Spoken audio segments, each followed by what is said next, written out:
La mère du plus riche pointa du doigt ses fils et petits-fils dans la pièce en criant « Pas une seule petite fille parmi vous, bande de bons à rien. À quoi servez-vous » À cet instant, le troisième fils, Yanchen, entra en portant un sac en toile de jute. Il le fourra directement dans les bras de sa mère. « Tiens, ta petite fille. » La vieille dame resta perplexe. Les subordonnés défirent le sac, et une petite fille en sortit, le visage pâle et les traits délicats. Ses yeux humides étaient immédiatement attendrissants. La fillette fit timidement un signe de la main à la vieille dame et « Bonjour, grand-mère. » Toute la famille était abasourdie. Qu'est-ce que c'est que ça? 2 secondes et demie plus tard, ils se calmèrent. La vieille dame parla la première. « De qui est cet enfant ?» Et Yanchen répondit d'un ton détaché. « Le mien. » La vieille dame cracha « N'importe quoi. Avec ton allergie au contact des femmes, tu sors une fois et tu ramènes une fille de 3 ans. Comment ça?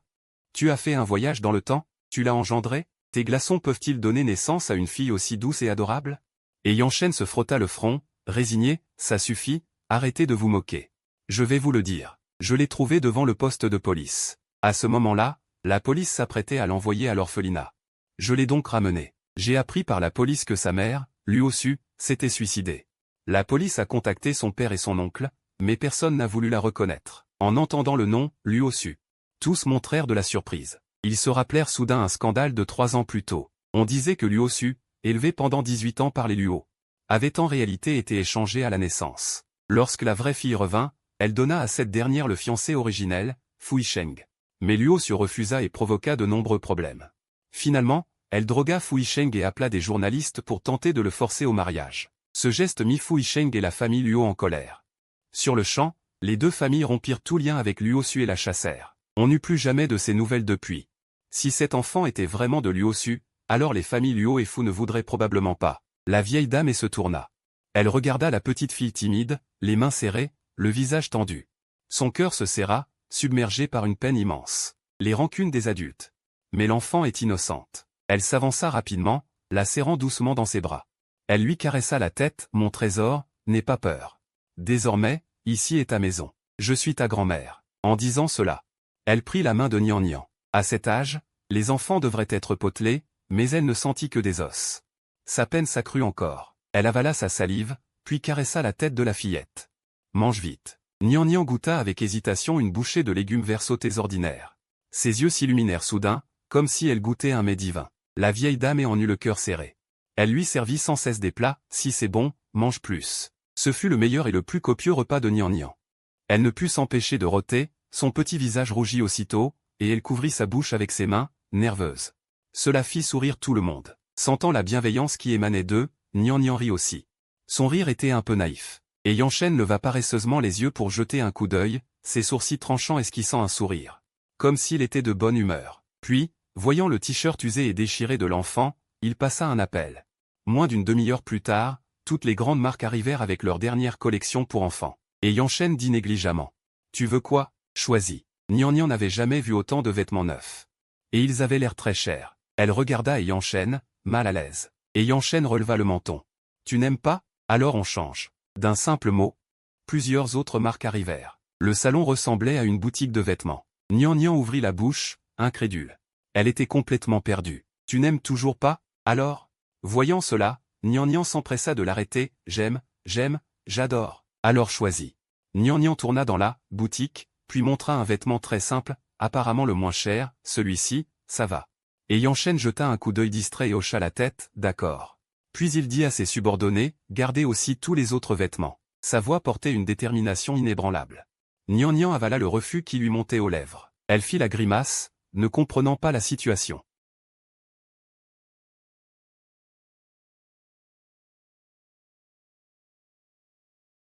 Est-ce que je rêve? Elle se pinça fort la joue, la douleur lui fit plisser le visage.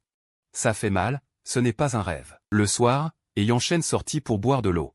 Il entendit soudain du bruit dans la chambre de Nian Nian. Il marqua une pause, puis finit par pousser la porte et entrer. Il vit la fillette serrant l'urne de Luosu, le visage trempé de larmes. En le voyant, Nian Nian sursauta en hoquetant de peur, le regarda nerveusement et dit « Pardon, papa ». Et Yanchen fronça les sourcils. « Pourquoi t'excuses-tu » murmura Nian Nian. « Parce que j'ai pleuré et que je t'ai dérangé. » C'était quoi, ce dérangement? Et Yanchen avait vu ses neveux pleurer. Ils ouvraient grand la bouche, et la maison en tremblait. C'était agaçant. Pas comme elle, qui se couvrait la bouche en pleurant. Sanglots silencieux. Mais la voir ainsi lui causait un malaise inexplicable. Une oppression en elle. Comment Rousu avait-elle élevé cet enfant, à la rendre si craintive? Mécontente, elle faillit le dire à voix haute, mais en voyant la petite fille serrer l'urne de Rousu même en dormant. Elle ravala ses paroles et demanda à la place, « Pourquoi pleures-tu » Nianian observa furtivement son expression. Voyant qu'elle n'était pas fâchée, elle murmura. « Maman me manque. Je vois. » Et Yanchen n'avait aucune expérience avec les enfants. Elle dit d'un ton sévère, « N'y pense pas d'or. Ainsi tu ne pleuras plus. » Mais les lèvres de Nianian tremblèrent. Ses larmes coulèrent plus abondamment, et elle serra encore plus fort sa bouche. « Eh bien, qu'est-ce qu'il y a encore » demanda-t-elle. « Comment faire pour que tu arrêtes de pleurer » Nianian sanglota, « Papa peut-il dormir avec moi » Que racontait cette gamine? Qu'elle dorme avec elle, la célèbre déesse de la mort de Lansheng. Rien que son nom faisait taire les bébés la nuit. Même ses neveux n'osaient pas se permettre devant elle. De quel culot faisait-elle preuve pour oser lui dire cela? Mais en voyant la petite fille lever la tête, ses yeux encore humides et limpides, plein d'espoir, comme un petit chat, cela la fit étrangement fléchir. Et Yanchen ravala ses paroles une fois de plus. D'un ton froid, elle dit, une seule fois. Jamais une seconde. Les yeux de Nianian s'illuminèrent. Elle se poussa immédiatement sur le côté, lui laissant un grand espace. Quand elle s'allongea, ses yeux se plissèrent en croissant de lune. Elle observa prudemment son expression, puis sa petite main s'avança secrètement vers elle. Et Yanchen fronça les sourcils. Elle n'aimait pas le contact physique. Si l'enfant lui demandait de la prendre dans ses bras, elle risquait de ne pas pouvoir s'empêcher de la frapper. Alors que ses sourcils se plissaient de plus en plus, la main de Nianian attrapa le coin de son vêtement. Juste un petit coin. Mais elle eut l'impression d'avoir saisi un morceau d'étoile. Un sourire satisfait éclaira son petit visage, et elle s'endormit rapidement. En dormant, elle se recroquevilla, maigre et petite, comme un chaton. Un peu pitoyable. Et Yanchen fixa la petite fille pendant 2 heures et demie, et finit par s'endormir sans s'en rendre compte. Le lendemain matin, à son réveil, et Yanchen se retrouva face à 2 grands yeux humides.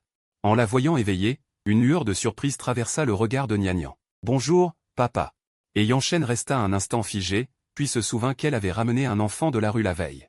Elle jeta un coup d'œil à Nianian. Sa petite main tenait toujours le coin de son vêtement, et la distance entre elles était la même qu'avant de dormir. Elle ne s'était pas approchée. Très bien. Une enfant qui respectait les limites. Satisfaite, elle hocha la tête et s'assit. Nianian se leva précipitamment. Sans déranger et Yanchen, elle enfila ses vêtements toute seule. Assez indépendante. Et Yanchen fut encore plus satisfaite. À ce moment-là, la vieille dame appela Nianian pour le petit déjeuner.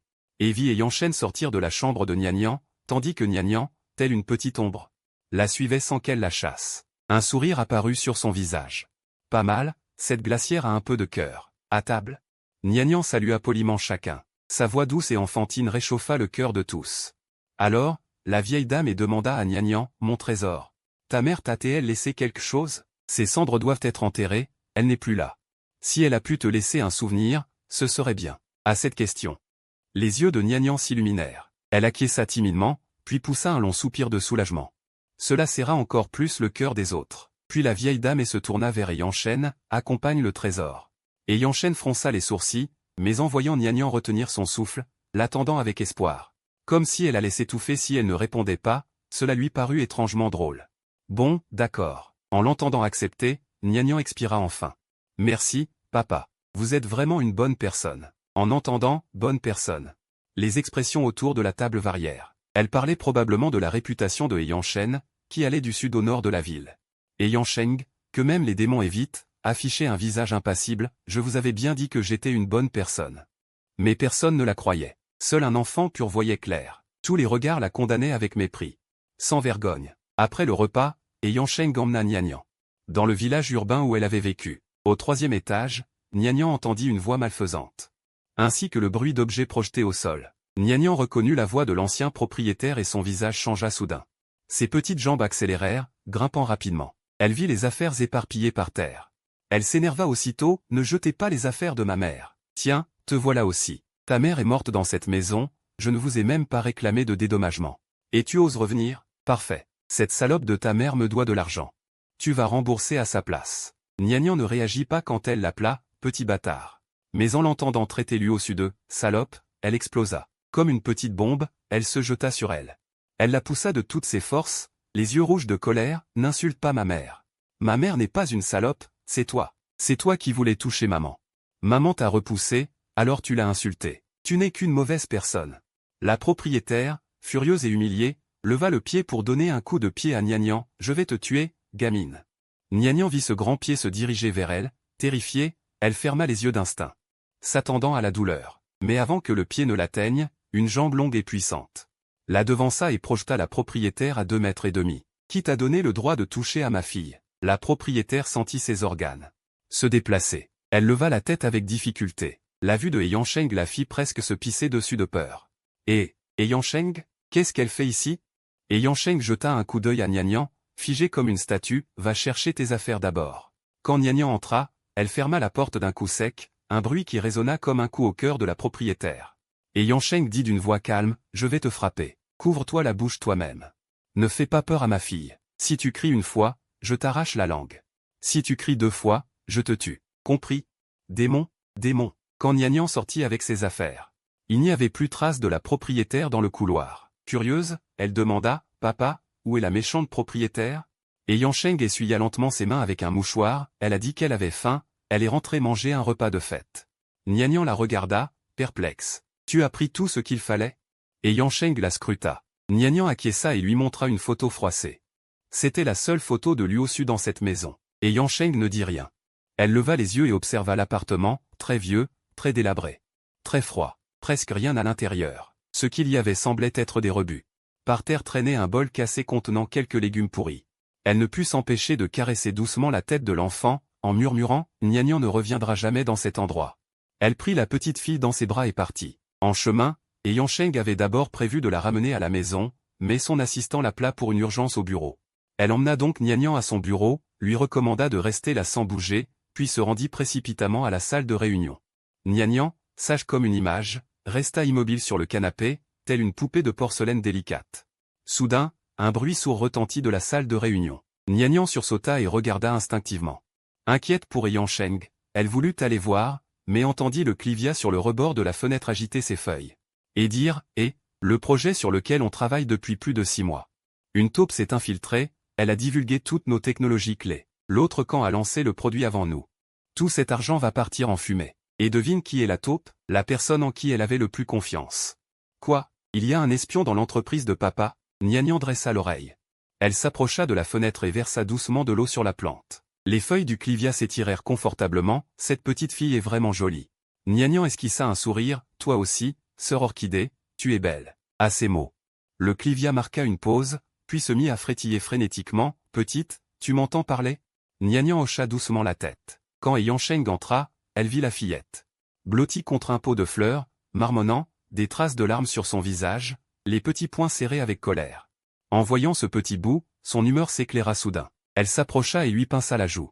En voyant la petite, son humeur s'est soudainement améliorée, elle s'est approchée et lui a pincé la joue. « Qui t'a mise en colère ?» Nianian s'empressa de la faire asseoir, le visage sérieux. « Papa, je dois te dire quelque chose, il y a un méchant dans ton entreprise. » Et Yansheng haussa légèrement un sourcil. « Qui ? Guan Yiming ?» C'était son assistante la plus fidèle, aussi sa camarade d'université, elles étaient très proches à l'époque. Le sourire de Yansheng s'effaça lentement, elle plissa les yeux. « Qui t'a dit ça ?» Le clématite bleu agita ses feuilles en disant « Nianian, ne dis rien, sinon elle pourrait t'attraper pour faire des expériences. Les humains sont méchants, et celui-ci en face est encore plus féroce. » La seconde suivante. La voix claire de Nianian résonna dans le bureau, « C'est la sœur Fleur Bleue qui me l'a dit. » Suivant la direction de son doigt, et Yansheng fronça les sourcils. « Tu parles de cette fleur bleue ?» Nianian hocha vigoureusement la tête et lui tendit un pouce en l'air. « Papa est vraiment intelligent. Papa, je te dis, ce méchant est venu voler dans ton bureau. Elle a vendu toutes tes affaires à la société Shengao. » Shengao ? Et Yansheng réfléchit un instant. « C'est bien Shengao ? Ah oui ?» Nianian se frappa le front. « C'est ce nom. Papa, arrête-la vite. » Et Yansheng fronça profondément les sourcils. C'était justement l'entreprise rivale de la société. Puis elle jeta un coup d'œil au clématite bleu qui avait replié ses feuilles et faisait mine de ne rien être, puis se leva soudain et sortit. Dès qu'elle fut partie, le clématite bleu poussa un long soupir de soulagement, ses feuilles se déployèrent à nouveau. « Quoi ? Pourquoi lui as-tu tout raconté ? Tiens-toi loin d'elle, ce n'est pas une bonne personne. » Nianian mit les mains sur les hanches. « Mon papa est très gentil, c'est une très bonne personne. Je ne joue plus avec toi. » Sur ces mots, la petite fille, toute bougonne, partit en tapant du pied. Le clématite bleu renifla aussi. Elle non plus ne voulait plus jouer avec cette petite idiote. Elle est aveugle ? Et Yansheng, une bonne personne ? Tu ne l'as pas vu jeter des gens à la mer pour nourrir les poissons. De son côté, Nian courut comme une petite bombe jusqu'au bureau de son papa. À peine eut-elle poussé la porte qu'elle vit son papa envoyer quelqu'un au sol d'un coup de pied, et elle entendit son papa prononcer le nom de Guan Yiming. Alors c'était elle la grande méchante. Nian agita ses petits poings et se précipita en criant. « Tu oses faire du mal à mon papa! Tu oses faire du mal à mon papa! Je te frappe! Je te frappe! Je te frappe !» Elle frappait et donnait des coups de pied. Blesser l'ennemi de 1000, se blesser soi-même de 800. Le visage crispé, elle protégeait sa petite main toute rouge. La bouche en cœur pitoyable, les larmes aux yeux. Ça fait trop mal. Et Yansheng eut un tic nerveux au coin des lèvres, la ramassa d'un air impuissant. Petite chipie. C'est ce qu'elle pensait, mais le coin de ses lèvres se releva discrètement. Elle était pleine de colère. Mais en voyant l'air bête de la petite, sa colère s'évanouit. Et même, pour une fois, elle laissa Guan Yiming partir. Nian cligna des yeux en regardant son papa. « Je le savais, mon papa est très gentil, c'est une bonne personne. »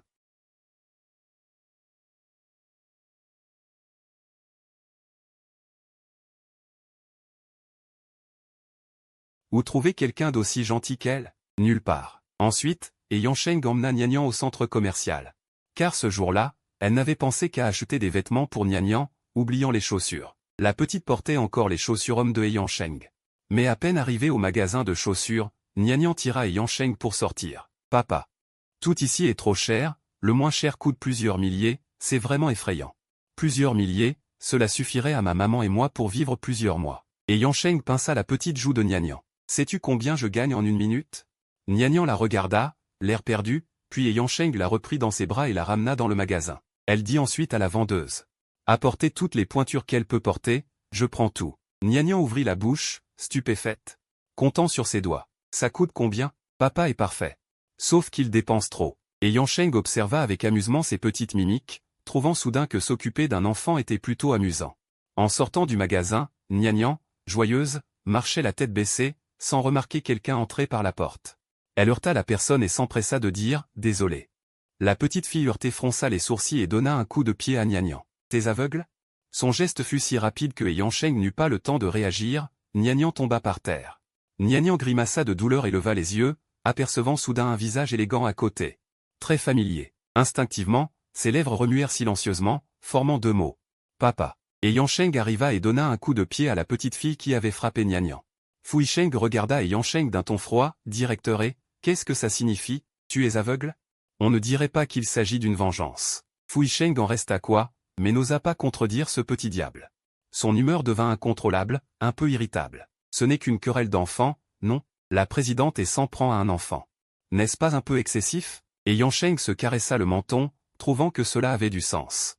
Se tournant vers Nian, il dit, donne-lui un coup de pied en retour. Puisque c'est une affaire d'enfant. Les adultes ne devraient pas s'en mêler. Laisse les enfants régler ça entre eux. Fuisheng sentit un tic sous sa paupière. Était-ce vraiment ce qu'elle voulait dire? Avant que Nian ne puisse répondre, Fuling poussa un cri. Sa voix aiguë agaçait les oreilles. À côté, Luo Su se hâta de la calmer, affichant une grande douceur. Lingligne, il ne faut pas être impoli. Si tu as fait une erreur, tu dois t'excuser auprès de la petite fille. Je ne veux pas. Fuling refusa catégoriquement, lançant un regard provocateur à Nian. Luo Su, à côté, affichait un embarras impuissant. Son regard effleura Nian par hasard, voyant son visage. Sa paupière tressaillit soudain. Pourquoi, en la voyant, ressentait-elle une angoisse inexplicable? Puis elle secoua la tête en souriant. Luo Su s'était déjà suicidé, plus personne ne viendrait les déranger. Nian baissait toujours la tête sans répondre. Et Yansheng la regarda d'un air désespéré, puis ricana froidement en direction de Fuisheng. Il prit Nian par la main et partit. Une fois dans la voiture, Nian garda la tête baissée. Elle semblait très déprimée. Et Yansheng, inexplicablement irrité, demanda soudain. « Tu sais qui elle est ?» Nian hésita un peu, puis finit par dire. « C'est mon père biologique. Avant, j'ai vu ma mère pleurer en tenant sa photo. Elle savait donc. » Et Yansheng fut encore plus mécontent. Et Nian, petite camarade, il ne faut pas être trop gourmande. Tu ne peux avoir qu'un seul père. Choisis, elle ou moi. Nian reprit ses esprits et répondit sans hésiter, « Toi. » Alors réfléchis bien. Si tu deviens ma fille, tu ne pourras plus penser à quelqu'un d'autre. Tu as compris? La petite fille dit d'une voix particulièrement ferme, « Elle ne me veut pas. » Je ne la veux pas non plus. Puis la petite fille s'approcha et frotta doucement sa tête contre sa main. D'une voix douce, elle ajouta, « J'ai déjà le meilleur des pères. » Et Yansheng resta figé un instant. Puis un grand sourire s'étendit sur son visage. « Tu as de l'œil. » Quand le père et la fille rentrèrent à la maison. Il était déjà l'après-midi. La vieille dame et, en voyant Nian, eut les yeux qui s'illuminèrent. Elle s'approcha à grands pas, sans même jeter un coup d'œil à son propre fils, et souleva Nian Nian dans ses bras. « Mon trésor, tu as récupéré l'héritage de ta mère. » Nian Nian leva son petit visage. Elle tenait une photo froissée qu'elle lui montra. La vieille dame sentit une légère douleur au cœur. Elle prit le cadre. D'un geste très doux, elle y glissa soigneusement la photo, de peur de froisser le seul souvenir de son trésor. Une fois encadrée, elle la plaça près du lit de Nian Nian, pour que son trésor puisse la voir d'un simple coup d'œil. Nian Nian caressa doucement le visage de Luo Su de sa petite main. Puis elle leva la tête et sourit à la vieille dame la vieille dame se sentit réchauffée au cœur, mais aussi un peu peinée. Elle appela Zhao et Y. Voici les 2 enfants de ton deuxième oncle. Celui-ci, est Zhao, est ton deuxième frère. Et celui-ci, est Y, est ton troisième frère. Après les présentations, la vieille dame leur fit des recommandations. Emmenez votre petite sœur jouer. Ne l'embêtez pas, sinon vous aurez affaire à moi. Et Y rit doucement, prit la main de Nian Nian. On n'embêtera pas notre petite sœur. On voulait déjà jouer avec elle hier. Et Zhao et Y emmenèrent Nian Nian jouer au basket. Nian Nian tenait le ballon comme un ballon de plage, le tapant. Le ballon s'échappait à chaque tape, obligeant Nian Nian à tourner en rond pour le rattraper, comme un chiot courant après sa queue. Cela fit rire et Zhao et Y aux éclats. Nian Nian, perdu, les regardait, ne comprenant pas ce qui les amusait. Elle se mit à rire bêtement avec eux. Et Yansheng, debout près de la fenêtre, observait la petite fille naïve. Il ne put s'empêcher de sourire. Petite sotte. À ce moment, le ballon roula malencontreusement au loin. Nian Nian se précipita pour le rattraper. En face, 3 enfants arrivaient aussi. En voyant Nian Nian, Fu Ling serra les dents et dit aux 2 garçons à ses côtés, « Deuxième cousin. Troisième cousin, c'est elle qui m'a frappé. » En entendant cela, Luo Yu et Luo Xiao se mirent en colère. « C'est toi qui as frappé Lingligne. » Nian Nian, voyant qu'ils étaient 3, ne pouvait pas les combattre. Sans un mot, elle fit demi-tour et s'enfuit. Mais elle n'était pas aussi grande qu'eux. À peine avait-elle couru que Luo Yu et Luo Xiao l'attrapèrent et la ramenèrent. Fu Ling la regarda d'un air satisfait. « Tu n'es pas si forte que ça? Allez, frappe-moi. » Contre toute attente, Nian Nian se débattit et ouvrit la bouche pour mordre. Fu Ling ne s'attendait pas à ce qu'elle ose vraiment la frapper. Folle de rage, elle leva la main pour gifler Nian Nian. « Petite salope, tu oses me mordre? Que faites-vous » Une voix retentit soudain alors que sa main allait s'abattre. Et Y brandit le poing et frappa Luo Xiao, tandis que Ezo, ne voulant pas être en reste, se jeta sur Luo Y pour le faire tomber, avant d'enrouler Fu Ling. « Tu oses frapper ma sœur » s'écria Ezo en voyant Y en difficulté face à 2 adversaires. Il se précipita pour aider, repoussa Fu Ling et lui attrapa les cheveux. Fu Ling, hurlant de douleur, attira l'attention des autres qui, voyant la scène, coururent chercher du renfort chez les Luo. Et Yueshin marchait vite, imaginant déjà l'état de Nian Nian après les coups. Avec ses petits bras et ses petites jambes, même s'il est maltraité, il n'ose rien dire. Quel désastre cela doit être! Cette pensée l'incita à accélérer encore, mais en arrivant, il resta stupéfait par ce qu'il voyait. Nian Nian était à califourchon sur Fu Ling, lui tirant les cheveux d'une main et le pinçant de l'autre. Fu Ling, à plat ventre, gigotait comme un poisson mort, incapable de se retourner. Et pleurait à bouche ouverte. Ce n'était pas du tout l'image qu'il avait imaginée. Et Yan Shng, se caressant le menton, observa un bon moment, puis, voyant Luo Yinzu arriver, s'avança pour écarter Nian Nian. Ce dernier, sentant qu'on le tirait, tourna la tête d'un air féroce. Mais en voyant Yan Shng, son expression devint aussitôt sage, et il se tint prudemment à ses côtés. Jetant un coup d'œil aux cheveux dans sa main, il roula des yeux d'un air gêné, cacha sa main derrière son dos, et les jeta discrètement. Luo Yinzu, voyant une zone dégarnie sur la tête de Fu Ling, le prit immédiatement dans ses bras, peiné. Que s'est-il passé? Fu Ling, sanglotant à perdre haleine, montra Nian Nian du doigt en accusant, « Deuxième oncle, il m'a frappé. » Suivant la direction de son doigt, Luo Yinzu eut un léger choc en voyant le visage de Nian Nian. Pourquoi cet enfant lui semblait-il si familier? Avant qu'il ait pu comprendre où il l'avait vu, Ezo cracha sur Fu Ling. « Qui a frappé qui? J'ai tout vu, c'est toi qui as frappé ma sœur d'abord. » Exact. Et Y en profita pour donner un coup de pied à Fu Ling. Sans vergogne. 3 personnes contre ma sœur. Luo Y et Luo Xiao, furieux, ne purent répondre, mais en voyant la blessure de Fu Ling, ils reprirent courage, « C'est ta sœur qui a frappé la mienne d'abord. Regarde ce qu'elle lui a fait. » Et Y ricana, « C'est qu'il est nul. Incapable de battre ma sœur, et en plus il rapporte, honte sur lui. » Fu Ling, encore plus en colère après ces mots, se mit à hurler. Ezo la regarda avec dégoût. Puis reporta son attention sur Nian Nian, sage et tranquille, « C'est bien mieux, une sœur à nous, calme et posée. Pas comme cette Fu Ling qui pleure tout le temps, pareil à sa mère, quel ennui. » Luo Yinzu, en écoutant leur échange, comprit à peu près ce qui s'était passé, mais il observa Nian Nian d'un air appréciateur. Où est-ce que le PDG a déniché cet enfant? Il se bat comme une poissarde, tirant les cheveux et pinçant. Plein d'air vulgaire. En entendant cela, Nian leva la tête vers lui d'un coup.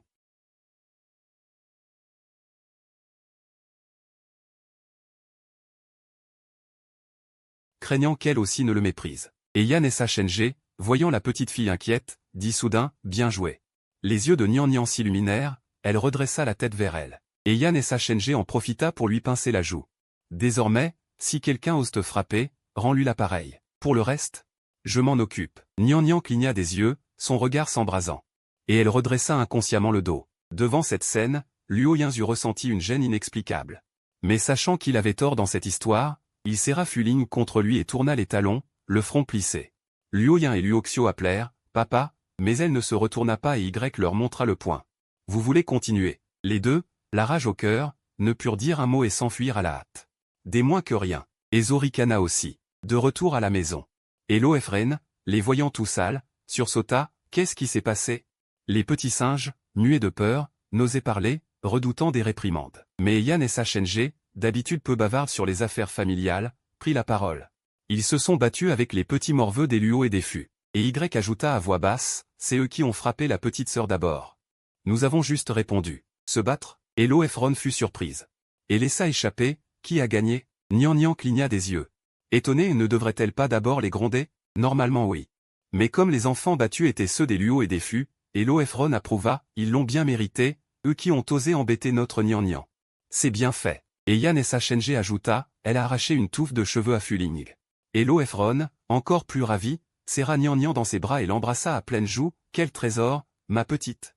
Nian, étourdi par tant d'affection, rougit en entendant ces louanges. Les yeux brillants, le vieux monsieur et agite aussi la main en direction de Ejaoé, et sait même protéger sa petite sœur. Pas mal. La poitrine de Ejaoé se gonfle immédiatement, évidemment. Ce sont des grands frères, et c'est la première fois qu'ils se battent et se font féliciter. Leur queue frôle le ciel. Ils tiennent la petite main de Nian, l'emmènent chaque fois assembler des Legos. C'est tellement bien d'avoir une petite sœur. Ces derniers jours, il pleut dehors, Nian ne sort pas jouer, mais elle discute avec les fleurs. En peu de temps, elle connaît toute la famille et découvre tous les secrets du voisinage, par exemple, le voisin d'à côté dont l'enfant a raté son examen. Et s'est fait battre, ou encore que le mari d'en face a ramené une autre tante à la maison derrière le dos de sa femme. Ou encore que le deuxième frère a encore joué en cachette sous la couette hier soir. La vieille dame et regarde Nian, qui parle sérieusement à un pot de fleurs. Elle hoche parfois la tête, comme si elle discutait avec quelqu'un. La vieille dame ne peut s'empêcher de sourire. Elle s'approche et demande en souriant, « Mon trésor, de quoi parles-tu » Nian répond sans réfléchir. Sœur Rose dit que grand-père a fâché grand-mère hier soir, et qu'elle ne l'a pas laissé monter au lit. Il a dormi sur le canapé. Le vieux monsieur est, qui lisait gravement son journal, rougit soudainement. Il jette un coup d'œil discret à la vieille dame et, pourquoi dire tout ça à une enfant? La vieille dame est stupéfaite. Ce n'est pas moi qui l'ai dit. Puis elle demande à Nian, comment le sais-tu?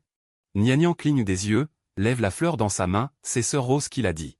La vieille dame rit, lui tapote la tête, pensant que Nian a dû l'entendre quelque part. Puis elle regarde la fleur dans la main de Nian, les yeux brillants, qu'elle est belle. Et parfumée. Et ce pot de 18 lettrés, qui était presque mort. Maintenant, il a même donné de belles fleurs, il a l'air plein de vie. Mon trésor. Comment as-tu fait? J'ai juste un peu arrosé. Mais elle aussi, elle avait arrosé. En voyant l'air innocent de Nian, elle chasse ses doutes et regarde le 18 lettré avec joie. Nian observe l'expression de sa grand-mère et comprend soudain ce qu'elle peut faire, elle va bien entretenir toutes ses fleurs. Pour faire plaisir à grand-mère. Le soir, Nian dort profondément quand soudain, l'orchidée noire du balcon la réveille. Ah, Nian, réveille-toi vite. Ton petit-oncle s'est ouvert les veines. Nian se lève en titubant. Suivant la direction indiquée par l'orchidée noire, elle arrive dans une chambre au rez-de-chaussée. Elle entre prudemment dans la salle de bain. Et voit une personne allongée, à la peau très blanche, aux traits délicats. Si belle qu'elle ne semble pas réelle, mais au poignet, une profonde entaille d'où coule du sang. Comme le corps de sa mère. En voyant cela, les pupilles de Nian se contractent. Les larmes coulent brusquement, elle murmure instinctivement, « Maman, ne meurs pas ». Et Jinxing ouvre brusquement les yeux, tourne la tête avec impatience et aperçoit une petite fille à côté. Au même moment, toute la famille est réveillée par les pleurs. Tante Lala envahit la chambre de Jinxing, ta nièce. Première rencontre, pense à offrir un cadeau. À ces mots. Et Jinxing a un rictus, ricane froidement, quelques jours sans te voir. Et ta fille est déjà si grande? C'est toi qui l'as faite? Et Yansheng reste sans voix. Il jette un coup d'œil machinal à la vieille dame et, décidément, mère et fille, elles parlent exactement pareil. À ce moment, Nianian touche les cicatrices sur le bras de Jinxing, fronce les sourcils. Ça fait mal. En disant cela, elle s'approche, gonfle les joues. Souffle doucement dessus. La chaleur de son souffle effleure la peau de Jinxing, et son cœur semble brûler. Elle détourne la tête, un peu dégoûtée, prend Nianian d'une main et la pose à côté, « Je vais bien. » Sortez tous. La vieille dame ouvre la bouche, hésite. Elle ne veut pas partir. Cette fois, il n'est pas mort, mais la prochaine, c'est pas sûr. Mais si elle dit ça, cela ne fera que l'énerver davantage. Elle n'ose pas parler. D'autres le feront pour elle. Nianian l'attrape fermement par le bras, « Non, je ne pars pas. » Et Jinxing lève le poing, « Si tu ne pars pas, je te frappe. » Nianian a peur instinctivement. Rentre la tête, mais ne bouge pas d'un pouce. « Je ne pars pas, même si tu me tues. Si j'étais resté avec maman avant, elle ne serait pas morte. » En pensant à cela, les larmes de Nianian coulent encore plus fort. Et Jinxing fronce les sourcils, « Quel âge as-tu? Et tu t'en prends encore à un enfant? C'est toi qui l'as fait pleurer, à toi de la consoler. » Sur ce, elle prend Nianian et la met dans les bras de Jinxing, puis entraîne la vieille dame hors de la pièce. Ne laissant que Jinxing, qui a beau appeler, personne ne se retourne. Et Jinxing regarde la petite fille avec colère, « Gamine, tu t'accroches à moi, hein ?» Nianian penche la tête sur le côté, l'air innocente. Et Jinxing ricane froidement. « Vous vous liguez contre moi, père et fille. » Furieuse, elle sait qu'elle ne pourra pas chasser grand-mère.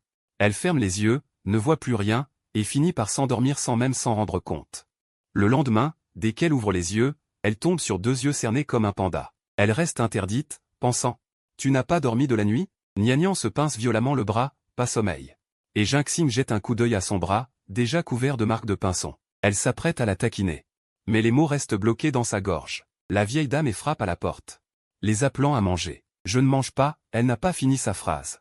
Que Nianian ouvre déjà la porte et sort. Peu après, Nianian revient sur la pointe des pieds, apportant un verre de lait qu'elle dépose près d'elle. Une fois cela fait, Nianian voit que la chambre est plongée dans le noir et tire doucement les rideaux. En voyant son geste, le visage de Jinxing se décompose, « Arrête !» Mais il est trop tard. Nianian d'un geste brusque ouvre les rideaux. Elle se tourne, un peu perplexe, vers sa petite tante. La lumière tombe juste sur ses jambes, où les muscles atrophiés ne sont plus que peau et os, une vision effrayante. Dans un coin, un fauteuil roulant est posé, et Jinxing serre le verre de lait dans sa main, les veines saillantes. Et d'un coup fracasse le verre par terre. Nianian sursaute, puis regarde les débris au sol. Comme si c'était une habitude, baisse la tête et sort. Et Jinxing fixe le pansement sur sa main. Un rictus amer aux lèvres, « Je ne suis plus qu'une épave, à quoi bon se sauver ?» À cet instant, la porte se rouvre. Elle lève la tête et voit Nianian avec un balai et une pelle, ramassant adroitement les débris, n'oubliant même pas les coins, vérifiant que tout est impeccable. Pas une seule miette. Une fois nettoyée, elle sort sans un mot.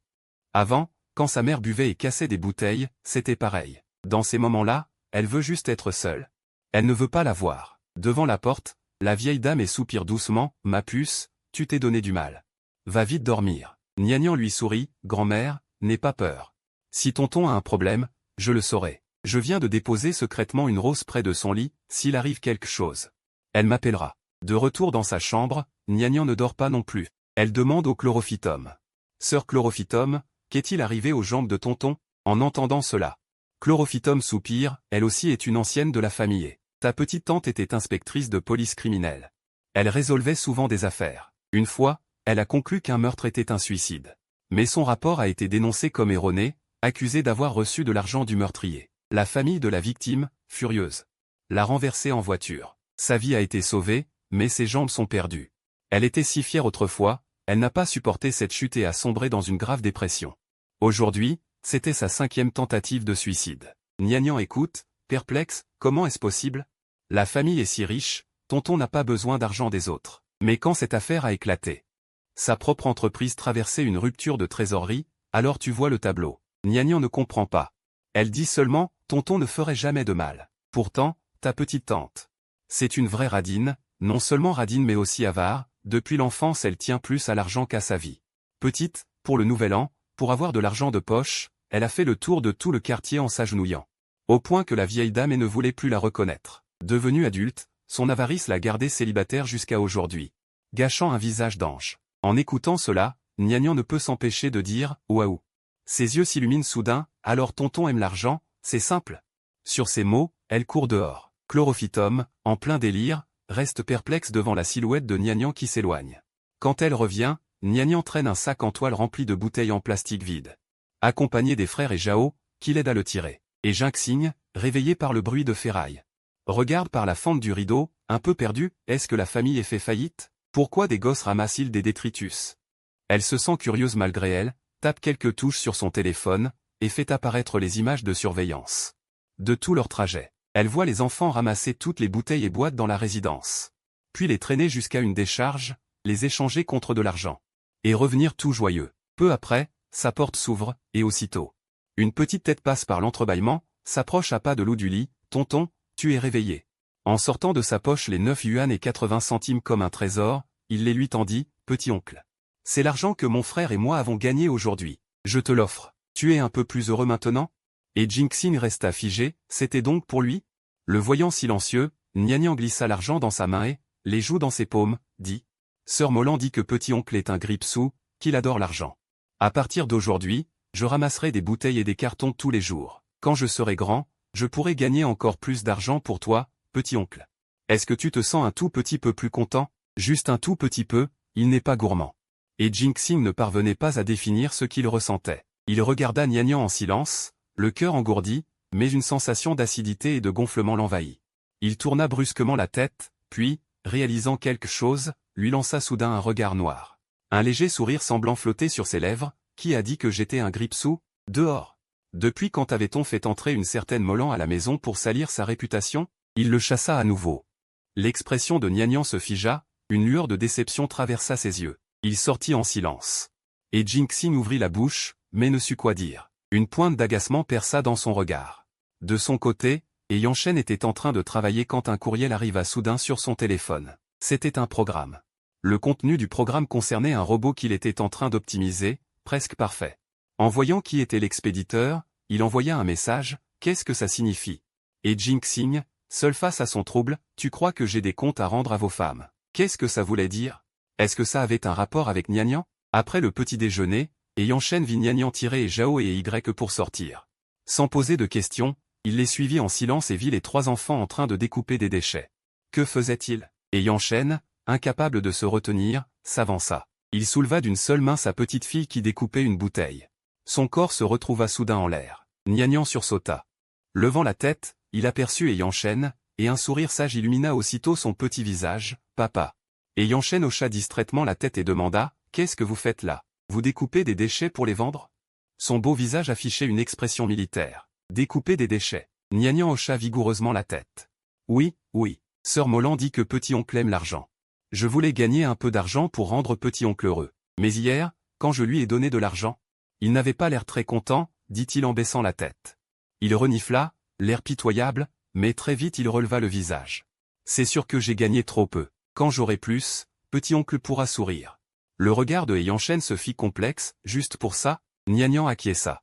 Ses yeux noirs et brillants étaient très clairs, oui, oui. Si petit oncle pouvait être un peu plus heureux. Il ne se ferait plus de mal. J'ai demandé à sœur Molan ce qu'était la dépression. Elle a dit que c'est quand on n'est pas heureux. Et qu'on ne veut plus vivre. Maman était toujours comme ça, elle souriait rarement. À la fin, elle a choisi de quitter ce monde parce qu'elle ne voulait plus vivre. J'ai déjà perdu maman. Si seulement je pouvais garder petit oncle. Mais très vite, il releva son petit visage. Et Yanshen le regarda en silence. Au bout d'un long moment, il s'accroupit et caressa doucement la joue de Nian, « Ton petit oncle n'est pas malheureux. Il vient de me répondre. Vraiment ?» Les yeux de Nian s'illuminèrent aussitôt. Comme une petite ampoule, son visage débordait de surprise. Et Yanshen, gagné par son émotion, sourit légèrement et hocha la tête, vraiment. Les yeux de Nian se plissèrent en 2 croissants de lune. Tant mieux, papa, je m'en vais, je dois continuer à travailler. Pour rendre petit oncle encore plus heureux. D'accord, vas-y. Sur ces mots, Yanshen jeta un coup d'œil à Zhao et Y, occupez-vous bien de votre petite sœur. Les jumeaux, qui s'attendaient encore à une raclée, virent leurs yeux s'illuminer en cœur. Depuis l'arrivée de leur sœur, leur 3e oncle était devenu plus doux. Les camarades de Zhao et Y, les voyant avec une petite sœur en plus, furent un peu surpris, d'où elle sort, cette petite sœur? Et Zhao et Y eux-mêmes n'en savaient rien. Ils savaient seulement que leur 3e oncle était sorti et était revenu avec une petite sœur. Et Y se rappela ce que grand-mère avait dit. 3e oncle a voyagé dans le temps, puis il a eu une petite sœur. Waouh, trop cool. Si fort? En rentrant, on demande à notre papa de voyager dans le temps pour avoir une petite sœur toute douce. On devine la suite, leur père les attrapa et leur flanqua une bonne raclée. Puis une rumeur se répandit discrètement. Certains disaient que Yanchen était en train de fabriquer une machine à voyager dans le temps, d'autres que Yanchen étudie l'utérus artificiel et la grossesse masculine. Cette rumeur arrive jusqu'à lui. Il avait envie de leur flanquer 2 gifles. Et Zhao et Y virent son regard et, malins, se glissèrent derrière Nianian. Nianian, elle, leva sa petite tête vers Yanchen, sortit une fleur et la lui tendit, « Papa. Une fleur pour toi. » La colère de Yanchen se dissipa d'un coup. L'après-midi, la vieille dame regarda son trésor qui avait fini de laver la vaisselle. Tout sale, les vêtements trempés de sueur. Son cœur fit un bond. Elle fut prise de pitié, et sans réfléchir, elle laissa échapper, « Qu'est-ce que tu veux manger ce soir ? Grand-mère va te le préparer. » En entendant cela, et Zhao s'écria, paniqué. « Grand-mère, tu veux empoisonner petite sœur ?» Le visage de la vieille dame se crispa. Elle lui lança un regard noir, affichant son dégoût. Elle se dit que ce petit-fils ne servait à rien. Il ne sait même pas parler. Nianian, toute douce, dit, « Tout me va. Je ne suis pas difficile. C'est ma petite fille qui est sage, » dit la vieille dame en prenant Nianian dans ses bras. Elle l'embrassa encore, puis fredonna une chanson et partit à la cuisine. Et Zhao et Y regardèrent Nianian. Poussant un profond soupir, « Tu vas le regretter. » Nianian les regarda, confuse. Elle ne comprenait pas pourquoi il disait cela, jusqu'à ce qu'elle s'assoie à table et voie les trucs noirs dans l'assiette. Nianian cligna des yeux, hésitante. Elle jeta un coup d'œil prudent à sa grand-mère. La vieille dame la regardait aussi avec espoir. Nianian inspira légèrement, puis, comme si elle allait à la mort, tendit ses baguettes. Mais avant qu'elle n'attrape la chose noire. Et Yanchen la prit dans ses bras. « Maman, Nianian est encore petite. Cuisine moins souvent, à l'avenir. » Qu'est-ce que c'est que ces paroles ? La vieille dame renifla, furieuse. D'un air vexé, elle prit un morceau de ce plat qu'elle ne reconnaissait pas et le fourra dans sa bouche. La seconde suivante, sans changer d'expression, elle le recracha, la bouche pincée. Puis elle décrocha le téléphone, « Vieux, réserve un salon privé. » Le vieux monsieur dit calmement, « Déjà fait. Allons-y. » De son côté, Jinxing était allongé sur son lit, soudainement de mauvaise humeur, sans savoir pourquoi. Quand ils revinrent du dîner et que la maison redevint animée, son mécontentement s'aggrava. À ce moment, la porte de sa chambre s'ouvrit soudain. Son cœur retomba à sa place. Même s'il ne voulait pas l'admettre, il réalisa qu'il attendait cette petite fille. Nianian s'approcha, comme la veille, sortit une liasse de billets et les lui tendit. C'était de la menue monnaie. Elle lui tendit aussi une boîte repas. « Petit oncle. Je t'ai apporté un petit gâteau. Il est super bon. Goûte-le. » « Je n'en veux pas, » refusa Jinxing, hautain, en tournant la tête de l'autre côté. « Laissez-moi seul à la maison si longtemps, et maintenant vous venez avec des petites faveurs pour m'acheter ? Pas question. » Nianian ne se découragea pas. Elle trottina de l'autre côté sur ses petites jambes. Le regardant avec des yeux implorants, elle ouvrit la boîte et l'agita devant lui. « C'est vraiment délicieux. Petit oncle, goûte un peu, juste une bouchée, d'accord ?» Et Jinxing ricana, tourna la tête dans l'autre direction. Nianian courut de nouveau. « Une bouchée, petit oncle ?» Et Jinxing tourna encore la tête. Ainsi de suite, cela épuisa Nianian. Elle haletait, soufflant bruyamment. Maintenant, elle va bien se fâcher et partir, pensa-t-il. Mais au moment où il se distrayait, une cuillère s'enfonça dans sa bouche. Non. Eh bien, digne du petit de Yueshuan, toujours aussi autoritaire. Soudain, une silhouette apparut à la porte. Baobi le regarda, le coin des lèvres relevé. « Mais c'est si bon que ça ? Si tu veux manger, mange. Pourquoi faire semblant d'être un hypocrite ?» L'expression de Jinxing se figea. Il repoussa la main de Suizui, impassible. « Je n'en veux pas. » Et Yanchen ricana froidement, s'avança, prit Nianian dans ses bras et jeta un coup d'œil à Jinxing. « Ton programme a des modifications à faire. Souviens-toi de les corriger. Considère cela comme un remerciement. » Et Jinxing resta figé, les yeux écarquillés, incrédule. « Tu te souviens que je suis en convalescence ? » « Bien sûr, » répondit Yanchen, affichant l'air d'un capitaliste sans scrupules, avec aplomb, « tes mains ne sont pas cassées. Ça ne gêne pas, écris vite, j'en ai besoin demain. » Et Jinxing avait vraiment envie de lui jeter de l'argent au visage. Avec quelques malheureux sous, il voulait le faire travailler. Puis il entendit Nianian s'exclamer, « On va fabriquer ce robot ? Petit oncle est trop fort. » Les mots que Jinxing avait sur le bout de la langue s'arrêtèrent soudain. Ce n'était pas impossible après tout. Après leur départ, il réalisa soudain et son visage s'assombrit. Il jouait l'un le méchant, l'autre le gentil, n'est-ce pas, sans vergogne. Le lendemain, Jinxing sortit de sa chambre en fauteuil roulant, ce qui était rare. Il n'aimait pas le fauteuil roulant car cela exposait complètement ses blessures au regard de tous. Mais à ce moment-là, il n'y prêtait plus attention. Il leva le menton en direction de Yueshuan d'un air provocateur, « Je n'ai pas écrit. » « Et alors ? Je ne suis pas un employé de l'entreprise, d'ailleurs. Tu sais combien je peux gagner en écrivant un seul programme ? Et ils veulent me payer quelques malheureuses pièces. Me faire trimer comme un esclave? Rêve. Il s'apprêtait à insulter. Quand il vit Yansheng tenir la petite main de Nian, usée après avoir travaillé toute la journée dehors, la peau écorchée. Vieux Jian sortit aussi, ça fait mal, non? Nian secoua sa petite tête. Non, ça ne fait pas mal. Le plus important, c'est que mon petit-oncle soit heureux. Après avoir dit cela, Nian courut vers Jingxing. Petit-oncle, repose-toi aussi, ne te fatigue pas trop. Je vais ramasser des déchets. Toi, reste à la maison, mange bien et sois joyeux. Je viendrai jouer avec toi tout à l'heure. Sur ces mots, la petite fille prit un sac de jute et sortit en courant. Autrefois, dans la cour, sous une pression, un petit accident l'avait fait tomber par terre. Il s'était relevé rapidement tout seul, sage, disant « ça ne fait pas mal ». Puis il avait continué d'avancer d'un pas déterminé. Et Jingxing comprit, serra les lèvres, et après quelques secondes, il manœuvra son fauteuil pour retourner dans sa chambre, sortit son ordinateur et ses doigts tapèrent à une vitesse fulgurante sur le clavier. Et Yansheng esquissa un sourire. « Petit malin, je peux encore te manipuler. » La vieille dame, le voyant sourire avec tant de tendresse, demanda ce qui se passait. Après avoir appris la vérité, ses yeux s'embuèrent à nouveau. Cela faisait longtemps qu'elle n'avait pas vu son plus jeune fils ainsi. Depuis son accident de voiture, il ne laissait personne s'approcher de lui, restant enfermé dans sa chambre toute la journée. Elle ne s'attendait pas à ce que l'arrivée de Nian le fasse changer. Elle s'essuya les yeux et se dirigea aussitôt vers la cuisine. « Je vais préparer de bonnes choses pour ma petite chérie, pour la remercier. » Le vieux monsieur qui lisait le journal à côté, sursauta. Et Yueshuan tressaillit, sa bouche se tordit. « Maman?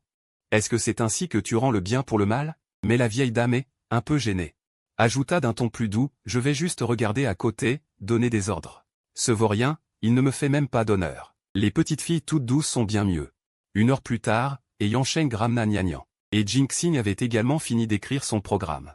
Il poussa un long soupir de soulagement, puis réalisa que c'était une manœuvre de Yansheng pour le toucher.